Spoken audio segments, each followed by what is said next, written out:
A conservative that's running is stupidly no friend of mine. My colleagues and I remain squarely focused on achieving our dual mandate goals of maximum employment and stable prices for the benefit of the American people. The economy is strong overall and has made significant progress toward our goals over the past 2 years. Labor market conditions are solid, and inflation has moved closer to our 2% longer run goal, though it remains somewhat elevated. In support of our goals, today the Federal Open Market Committee decided to leave our policy interest rate unchanged. Surveys of households and businesses point to heightened uncertainty about the economic outlook. It remains to be seen how these developments might affect future spending and investment. Wages are growing faster than inflation and at a more sustainable pace than earlier in the pandemic recovery. The labor market is not a source of significant inflationary pressures. Inflation has eased significantly over the past 2 years, but remains somewhat elevated relative to our 2% longer run goal. And survey respondents, both consumers and businesses, are mentioning tariffs as a driving factor. Our monetary policy actions are guided by our dual mandate to promote maximum employment and stable prices for the American people. At today's meeting, the committee decided to maintain the target range for the federal funds rate at 4.25% to 4.5%.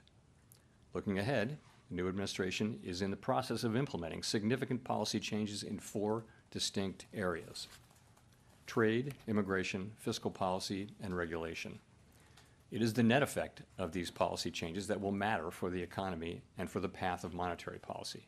How much of the higher inflation forecast for this year is due to tariffs? Okay, so how much of it is tariffs? So let me say that it is going to be very difficult to have a precise assessment of how much of inflation is coming from tariffs and from other, and that's already the case. Goods inflation moved up pretty significantly in the first 2 months of the year. Trying to track that back to actual tariff increases, given what was tariffed and what was not, very, very challenging. So some of it, the answer is clearly some of it. A good part of it is coming from tariffs. As I've mentioned, it can be the case that it's appropriate sometimes to look through inflation if it's going to go away quickly without action by us, if it's transitory. And that can be the case in the case of tariff inflation. I think that would depend on the tariff inflation moving through fairly quickly, and it would depend critically as well on inflation expectations being well anchored, longer-term inflation expectations being well anchored. When it comes to changing something in this highly uncertain environment, I think there is a level of inertia where you just say, maybe I'll stay where I am. For right now, the hard data are pretty solid. We are obviously aware of the soft sentiment data and high uncertainty, and we're watching that carefully, and we think it's a good time for us to wait for further clarity before we consider adjusting our policy stance. These decisions are going to be made, and they're going to be implemented, and then we'll know. At that point, we'll know what the decisions are, and we'll have to make assessments then about the implications for the economy. Those things will happen. A lot of them will happen over the course of, in coming months, certainly over the course of this year, and we'll be adapting as we go. And here's my problem with Canada. Canada was meant to be the 51st state because we subsidize Canada by $200 billion a year. We don't need their cars. We don't need their lumber. We have a lot of lumber, but we freed it up. But we don't need their lumber.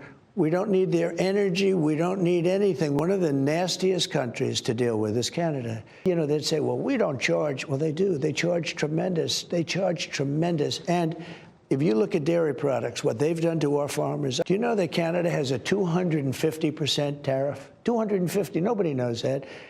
They charge us numbers that are crazy. We have a very big deficit with Canada, and there's no reason, much more, we have much more. Just so you understand, we subsidize Canada, and I like Canada. I love Canada. I love Wayne now Gretzky. The Liberal guy, I love his wife. The Liberal Party is going to win now in the next election, most likely. And they were down and out. But isn't that going to make them more hostile to us and possibly I'd rather deal with a liberal than a for China, closer to Canada, and that would really put us in a bind. The conservative that's running is stupidly no friend of mine. I don't know him, but he said negative things. So when he says negative things, I couldn't care less. I think it's easier to deal, actually, with a liberal. And maybe they're going to win, but I don't really care. It doesn't matter to me at all. So your end game is what with them? My end game is I don't want to have a big deficit. I don't want to see the United States of America, and you say 60 and I say 200, but it doesn't matter. I don't want us to pay $60 or $200 billion to a country that, if they were a state, think of this, it would be our biggest, most beautiful, it would be great. This state, it would be cherished. We'd take care of it. The people would pay half what they're paying right now. Canada pays very little for defense. They think we're going to defend that. You know, in NATO, they pay less than anybody else. In everything else, they go, we're in the process of buying 48 icebreakers. All of a sudden, I see Canada's involved, where they're going to get a piece of them. I say, what are they paying? We rebuilt our military. Canada doesn't pay for military.